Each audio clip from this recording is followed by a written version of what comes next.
This begins 120306. Start out, you can see some more cracking rolling transversely in the lane from the inside wheel path over to the center of the lane. I haven't done the distress survey as of yet on this.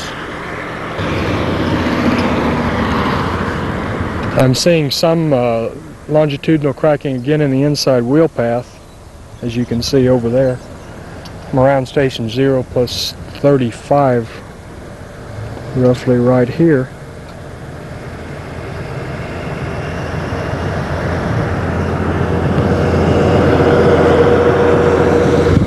And we have some longitudinal cracking also, just intermittently throughout. Although there's not nearly as much cracking on this section as there was on the previous one, obviously.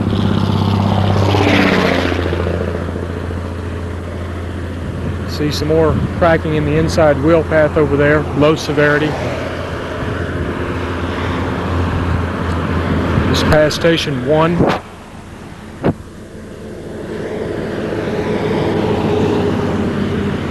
Looks like the rutting is picking up in this area too.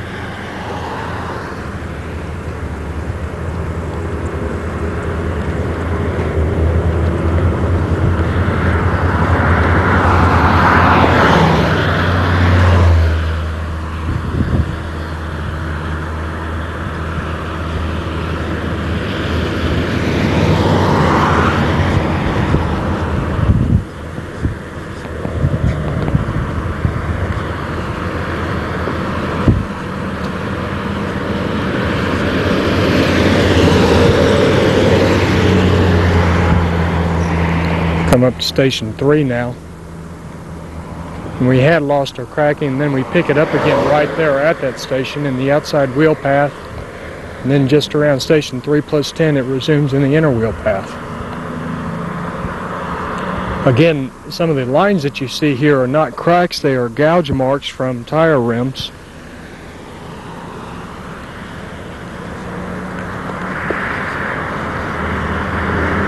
The darker colored, the cracks tend to be dark colored here for whatever reason. They are quite easy to see, especially if you can get out there in the lane. That's difficult for me to do right now though.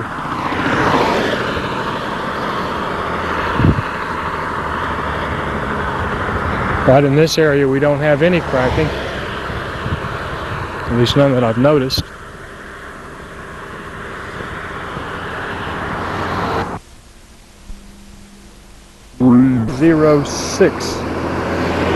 Downstream of GPS section 129054, west of Fernandina Beach, Florida.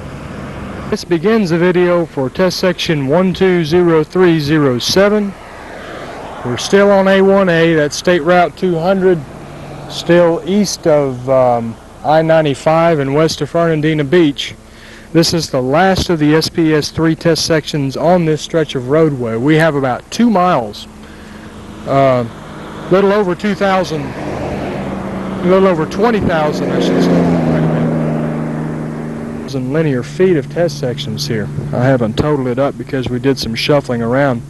We're close to 2 miles though all total, and we've got these things where they're pretty well back to back all the way through with a little bit of an interruption at the GPS site. I'm going to pull up and look back upstream. Okay, looking at the layout of all the sections, you can't really see them from here, but all the way back well into the curve that you see way off in the distance back there. In fact, beyond sight is where our first test section begins. And we're all in a pretty well uniform, low-grade fill, probably around 4 to 6 feet throughout all of this, and I can double check on the plan profiles for that.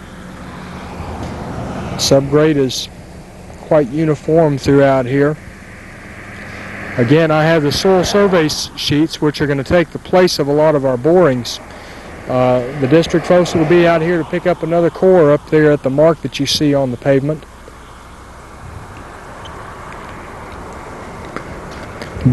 Picking up with the video tour. In this section, almost all the cracking is confined to the first 200 feet of the test section. And what we really have is some intermittent cracking which is occurring at various points within here. The rutting on this section was quite a bit lower than on some of the other ones in the past. We averaged around 2/10 of an inch in the outside wheel path, and about 1/10 of an inch on the inside wheel path.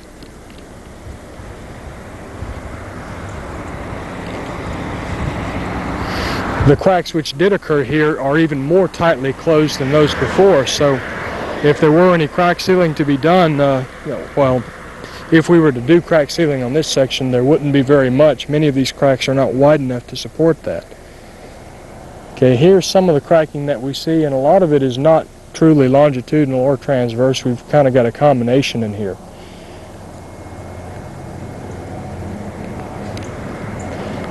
Then around station 1 and just beyond, we've got quite a bit of cracking towards the interior of the lane.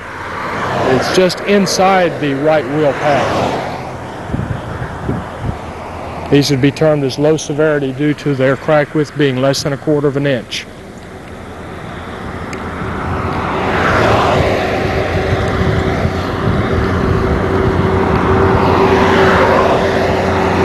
Around 1+60 we get into very similar cracking to what we just saw. We have a crack which is transverse in direction, which intersects another crack which is generally longitudinal and follows along about 4 feet from the outside edge of pavement. We also have some cracking in the inside wheel path, which I can't really show right now, but it's there. Like I say, these cracks are somewhat more tightly closed than in some of the other sections, even though none of the others would be anything more than marginally moderate or medium severity. Since the general condition was low severity, that's what I was counting them all as, even though there were some points in there where you may have had a little bit more than 1/4 inch opening. Trying to characterize it based upon its most prevalent characteristic. From this point on during the survey, I did not notice any cracking at all in either wheel path. Now up here around station 4+20, as you can see, we pick up a shoulder which was added on to the existing pavement up here. And we change sections in that we've got the same thicknesses, but we add a curb on the inside edge. Really doesn't affect us, and we would have preferred to have not gotten this far down, but in order to avoid some of the culverts back there, we had to move it down a little further than we'd anticipated.